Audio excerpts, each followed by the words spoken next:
لطبختنا اليوم رح نعوز علبتين من سفين الدجاج او صدر دجاج، ما بعرف شو بتسمون، كباية ونص طحين، نص ملعقة ملح بهار قرفة وجوز الطيب، نص ملعقة بودرة الثوم، بابريكا وكركم، كاري، مسحوق المرق بنكهة الدجاج، وبهار أبيض ربع ملعقة، قطعة زبدة حرزانة، بصلة متوسطة الحجم مفرومة صغير، وتوم كمان شي 4 حزوز مفرومين صغير، زنجبيل إذا متوفر، إذا مش متوفر فيكن تحطوا بودرة ربع ملعقة قد البهار الأبيض.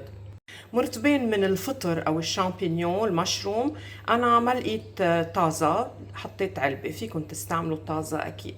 500 جرام من كريمة الطبخ، كبيتين رز مغسولين منيح ومصفيين، خضرة مشكلة اللي عندكن إياها بالبراد، أنا عندي مثلج بازيلا وجزر ولوبيا، ورح استعمل فليفلة حلوة باللون الأحمر، فيكن تحطوا اللون اللي بدكن إياه تنزيد الفيتامين سي، هيدي كتير فيها فيتامين سي الفليفلة على فكرة. ملح ومرقة بنكهة الدجاج، وأكيد بدنا مي.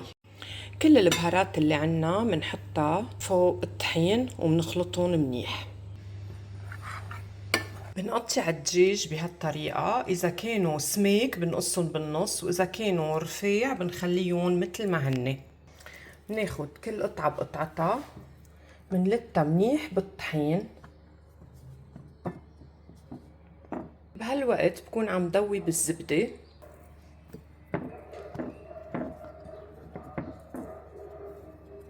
حطيتهم كلهم بالطحين والزبدة بلشت تسقي، بحط الدجاج بالزبدة بقليهم وبقلبهم، بضلني حدهم بقلبهم ليحمروا، بشيلهم على جنب. بدي لونهم يصير على ذهبي هيك يعني، اوكي، بس يصير هيك على الميلتين بشيلهم على جنب. قليت كل كمية الدجاج اللي عندي، بدي زيد شقفة صغيرة من الزبدة دوبها كمان، بدي اقلي فوقها البصل والثوم يلي كنت قصتهم صغير يصير لونهم على ذهبي، بعدين فوقهم الفطر شامبينيون المشروم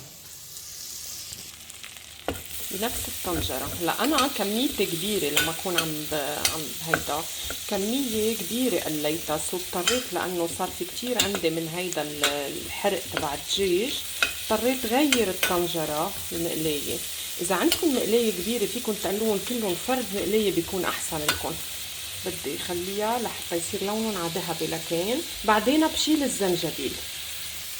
بنحط الفطر فوقهم كمان عم نقليهم شوي، بنضلنا نقلبهم. اوكي، بدي فضي هلا علبة الكريم فريش كلها،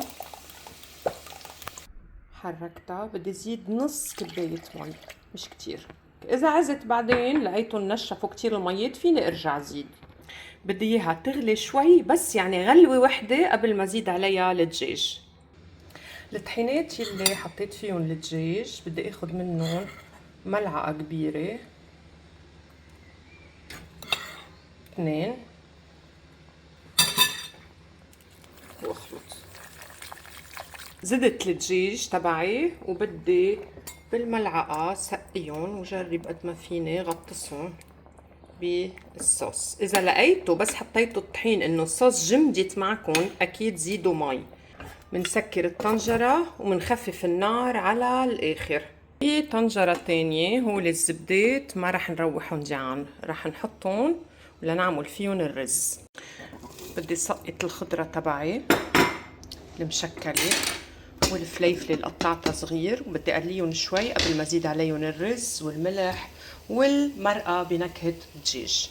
زدت الملح والمرقة تبع الدجاج البودرة، بحركهم بقليهم شوي، بسكر الطنجرة مش اكتر من 3 دقايق، وبعدنا على نار خفيفة. رح زيد هلا الرز، بقلبهم شوي مع الخضرة ليتقلب قبل ما زيد المي.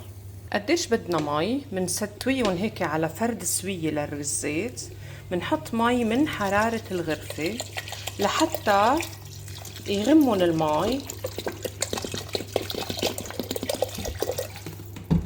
عقدة الإصبع لهون منحطها، بدها تدق بالرزات صاروا على القد. وهون فيكن تذوقوا شوي من مية الرز لحتى تشوفوا إذا بدكن تزيدوا ملح. بدهم ملح بقوة. بقوي النار وبسكر الطنجرة لحتى يغلوا. أول ما يغلوا بخفف النار على الآخر. وهون صارت السماكة تبع الصوص عندي كتير منيحة. بطفي النار وبخليها مسكرة. وهيدي طبختنا صارت جاهزة. الرز مع الخضرة مثل ما شايفين، سفاين الدجاج أو صدر الدجاج مع كريم فريش وشامبينيون. تتقدم مع صحن سلاد، خس خيار، بندورة، فجل، فليفلة، وألف صحة وهنا.